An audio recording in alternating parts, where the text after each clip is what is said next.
Assalamualaikum warahmatullahi wabarakatuh. Waalaikumsalam warahmatullahi wabarakatuh. Apa kabar anak-anak ibu semua? Baik, Bu. Sebelum memulai pelajaran, siapa yang ingin memimpin doa? Saya, Bu. Ya, silahkan. Berdoa dimulai. Berdoa selesai. Di sini ibu akan menjelaskan materi pasar. Buka pada halaman 207. Sudah? Ya, Bu. Jadi, siapa yang sudah pernah ke pasar? Saya, Bu. Jadi di sini apa pengertian pasar menurut Melati?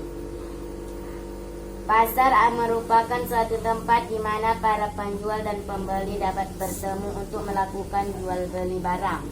Ya, benar.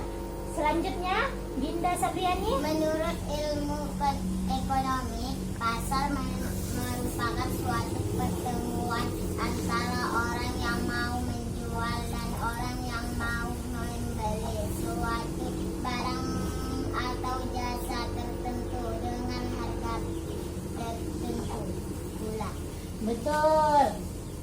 Di sini pasar merupakan suatu tempat di mana para pembeli dan penjual bertemu untuk melakukan transaksi jual beli barang atau jasa. Di sini pasar terbagi dua, pasar tradisional dan pasar non tradisional.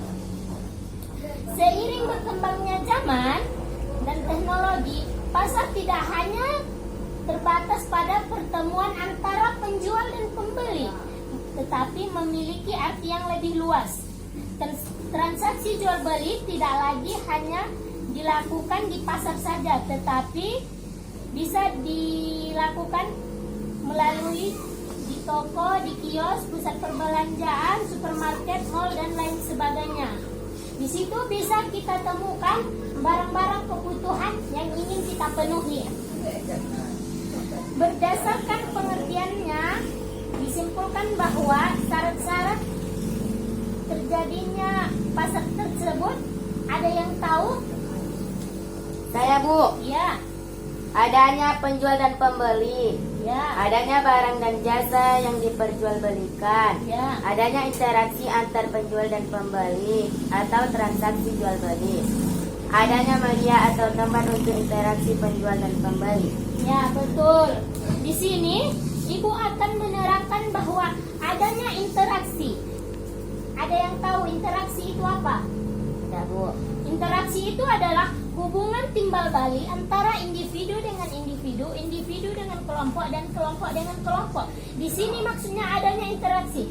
Interaksi di sini kita sesama penjual dan pembeli melakukan interaksi untuk mendapatkan barang yang kita inginkan, dan penjual memberikan barang dagangannya ke si pembeli. Mengerti sampai di situ? Ngerti, Bu. Ya, selanjutnya kita melanjutkan mengenai materi fungsi dari pasar. Ada yang tahu apa itu fungsi pasar? Tidak, Bu.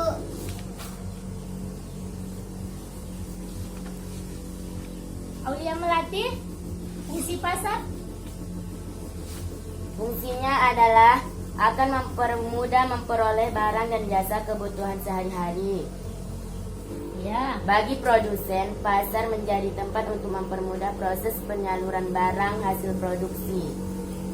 betul.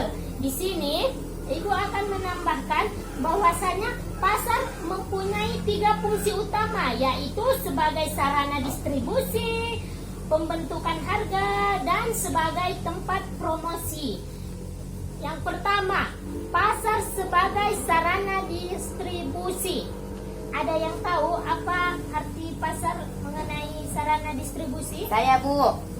Ya, Memperlancar proses penyaluran barang atau jasa dari produsen ke konsumen. betul. Sekalian dibilang saudara Aulia Melati, pasar sebagai sarana distribusi berfungsi memperlancar proses penyaluran barang atau jasa dari produsen ke konsumen. Yang kedua, pasar sebagai pembentukan harga. Ada yang tahu? Saya, Bu. Yes, saya silakan. Penjual menawarkan barang-barang atau jasa kepada pembeli. Pembeli yang membutuhkan barang atau jasa akan berusaha menawar harga barang dari barang atau jasa tersebut. Ya, terima kasih. Yang ketiga, pasar sebagai sarana promosi. Ada yang tahu? Saya, Bu. Ya. Pasar akan menjadi tempat memperkenalkan dan menginformasikan suatu barang atau jasa tentang manfaat, keunggulan, dan khasnya pada konsumen. Jadi di sini fungsi pasar itu Adinda Sabriani memiliki 3 fungsi, yaitu sarana distribusi, pembentukan harga, dan sebagai tempat promosi. Sudah paham? Sudah, Bu.